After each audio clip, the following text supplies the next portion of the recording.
मैंने ये नहीं कहा था कि कांग्रेस खतरे में है, हमने कहा देश खतरे में है, लोकतंत्र खतरे में है, आइडिया ऑफ इंडिया खतरे में है।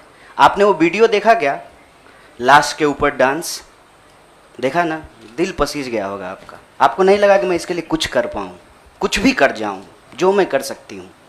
आप जब सुनती होंगी कि बलात्कार हो गया किसी महिला के साथ, आपका गुस्से से जो है ना पूरा शरीर कांप जाता होगा। देश खतरे में है। पार्टियां तो बनती रहेंगी, पार्टियों की कोई कमी है क्या? हर शाम पार्टी होती है इस देश में। पार्टी नहीं बचाना है, देश बचाना है, और देश बचाने की मुहिम में जो पार्टी रहेगी वो पार्टी भी बचेगी। और मुझे इस बात को कहने में कोई दो राय नहीं है। मैंने जितना इतिहास पढ़ा है अभी तक का एनसीईआरटी में जो लिखा हुआ है, अब अगले बार 2024 में क्या लिखा जाएगा नहीं पता। उसमें तो यही है कि देश को आज़ादी जो है वो महात्मा गांधी ने, सुभाष चंद्र बोस ने, सरदार वल्लभ भाई पटेल ने, क्या भाई हार्दिक, इन लोगों ने ही दिलाया ना, यही लोग लड़े थे। जो माफी मांगे वो वीर हो गए। आप सोचिएगा इसको। जो गोडसे को भगवान मानते हैं वो भाषण दे रहे हैं अमेरिका में जाकर के गांधी के ऊपर। हमारे गांव में एक गाना आता था, गांधी जी के भजन करे गांधी के हत्यारा। कितना अजीब लगता होगा आपको। देखिएगा वो फोटो जब हमारे देश के प्रधानमंत्री गांधी पे माल्यार्पण करते हैं। जीवन भर शाखाओं में कसम लिए होंगे कि गोडसे के सपनों का देश बनाएंगे और गांधी पे माला चढ़ा रहे हैं।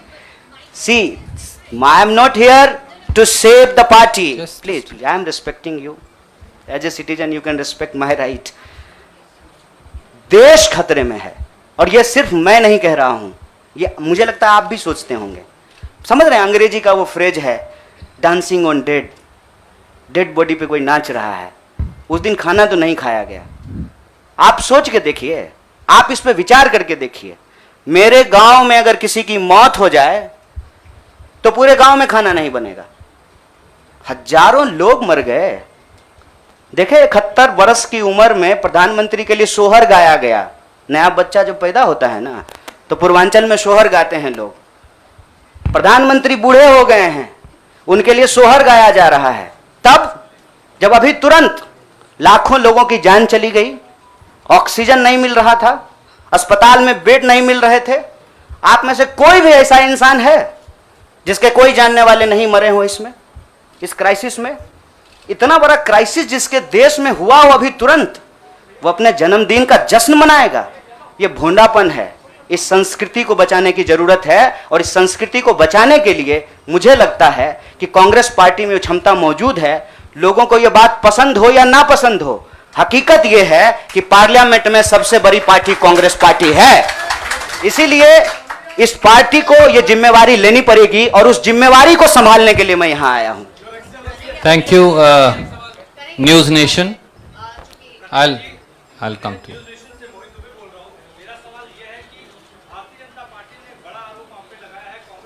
जनता पार्टी का आरोप को कौन पूछता है? आपका कोई आरोप है मेरे ऊपर?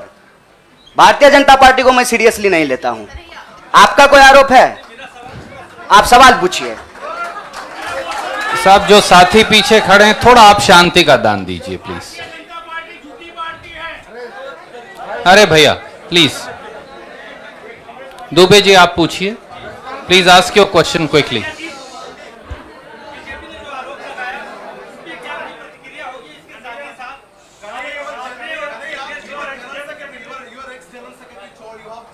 Yeah, please, you cannot interrupt. No, you have to have discipline. My humble request with folded hands.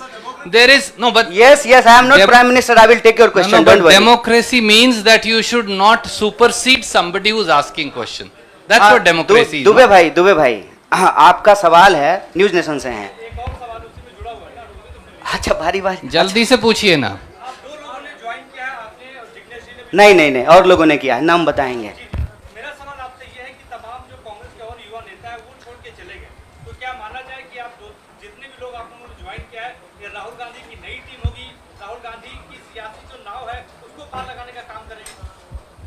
देखिए, मैं यही कह रहा हूँ, हमारे देश के लोगों के पॉलिटिकल इमेजिनेशन को कुछ हो गया है। अभी क्या हो गया है मुझे समझ में नहीं आ रहा है। हमने आपके सवाल को अपने आप लेते हुए हमने अपने पूरे वक्तव्य को रखा। हमने कहीं भी कहा कि हम कोई टीम बना रहे हैं? बीसीसीआई थोड़ी है सर, मतलब टीम बना रहे हैं। मैं कह रहा हूं कि भारत की परंपरा, चिंतन परंपरा, सोच, जिस पे आपको गर्व होता है भारतीय होने के चलते, उस परंपरा को समेटने का, उसको आगे बढ़ाने का काम देश की सबसे पुरानी पार्टी कांग्रेस पार्टी ने किया है। उस पार्टी के पास एक ऐतिहासिक जिम्मेवारी है और इस देश का नागरिक होने के चलते, साथी जिग्नेश ने कहा, यह हमारी भी ऐतिहासिक जिम्मेवारी है कि कल को जब इतिहास लिखा जाएगा तो हमसे भी पूछा जाएगा, दुबे भाई आपसे भी पूछा जाएगा कि जब यह तमाशा हो रहा था तो हम क्या कर रहे थे। हमने वो कहानी सुनी है बचपन में, आपने भी सुना होगा। जंगल में आग लगी, एक कोयल अपने चोंच में पानी भर करके जंगल की आग बुझाने की कोशिश कर रही थी। जंगल की आग नहीं बुझी, या बुझनी होगी बुझ जाएगी। कम से कम कोयल का वह ऐतिहासिक प्रयास जो है वो इतिहास याद रखेगा। और ये जो आप कह रहे हैं ना, डूबती हुई नाव, देखिए कभी कभी ना इंसान को भ्रम होता है, जैसे टिड्डे को भ्रम होता है कि वो अपने पांव से आसमान टिका रखा है। हमको ऐसा कोई भ्रम नहीं है। मेरे अकेले से कुछ नहीं होगा।